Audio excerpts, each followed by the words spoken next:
Welcome back, Focus Learners. Today we're diving into a brand new explainer, and man, we have got some seriously wild market data to unpack. We are looking directly at Bitcoin, specifically why it has absolutely surged to that massive $64,000 mark. But more importantly, we're going to see what the underlying metrics are really telling us about the strength of this move. We're cutting through all the noise today. We're going to look at the exact institutional inflows detailed in the latest reports, draw some eye-opening historical comparisons, and check out what top analysts are calling the true floor for this current environment. There's a ton of fascinating data here, so let's just jump right in.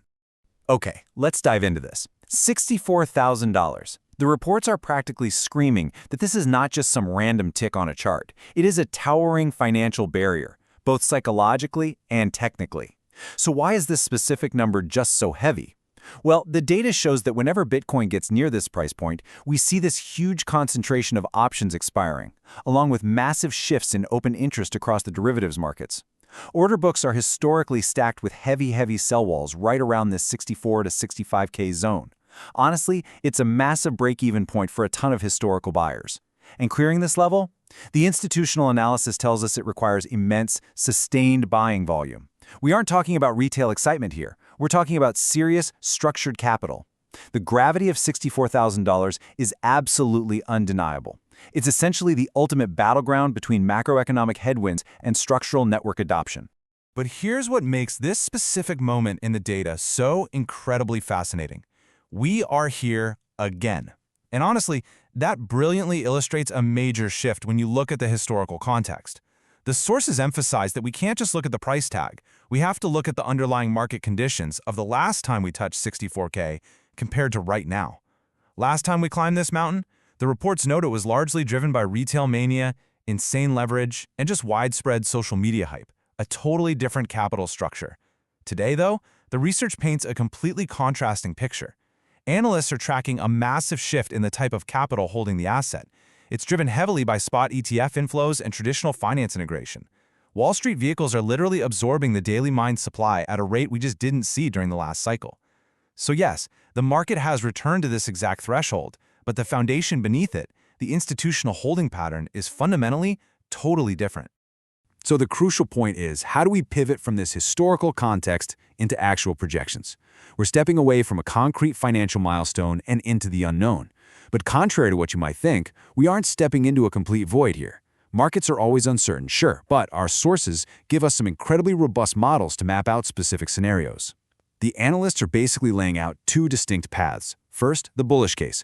This relies on continued ETF absorption just completely outstripping the newly mined supply, which creates a verified supply shock. On the flip side, the bearish case focuses heavily on those sticky macroeconomic headwinds, stubborn inflation data and central bank interest rate policies that could just yank liquidity right out of risk assets. The market is standing on a knife's edge right now, perfectly balancing between these two massive macroeconomic forces. To figure out which of those scenarios is actually going to play out, we need to isolate a key question. What are the underlying metrics actually telling us right now? If we dig into the on-chain analytics from the source data, the picture gets really interesting. The reports show that network hash rate, which is the sheer computational security of the network, has been hitting all-time highs. But even more importantly, when you look at HODL waves and unspent transaction outputs, researchers are seeing long-term holders behaving very differently than in past cycles. They are not moving their coins to exchanges to sell, not at the same aggressive velocity anyway.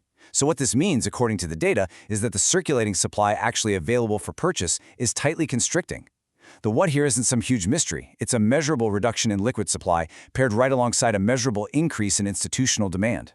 Now, looking at the pure mechanics of the situation, when tension like this finally breaks, here is what happens mechanically in the market. The sources dedicate a ton of analysis to the derivatives market and leverage. Right now, funding rates and open interest are pointing to a highly leveraged environment. If the price breaks upward through all that heavy resistance we just talked about, the reports explain we could see a massive short squeeze. That's where traders who bet against the price are forced to buy back in, which rockets the price even higher in a rapid spike. But conversely, if the macro headwinds win and we drop, the exact opposite happens, a long squeeze or a liquidation cascade, where forced selling drives the price down sharply to the next major support level. The data shows that at $64,000, a simple 5% move can easily amplify into a 15% move just because of how the market's plumbing is currently structured. Let's move to our projections and see how this builds into what comes next according to the analysts. The research points to a few specific catalysts that are being actively priced into these models right now. The biggest one is the structural supply halving, which fundamentally reduces the amount of new asset entering the market every day. But beyond the code itself, the sources are hyper-focused on macroeconomic shifts. Specifically, any forward guidance on interest rate cuts from central banks is modeled to act as a massive catalyst for risk on assets. And the reports give us some very specific technical targets based on these events. If the breakout is confirmed, analysts are targeting that $72,000 to $75,000 range as the next major zone of historical resistance. But if it fails, they're modeling strong floor support all the way down in the $52,000 to $58,000 range. So before we wrap up this explainer, let's bring all of this together. We have seen the massive shift toward institutional momentum in the ETF data, which fundamentally changes who is buying.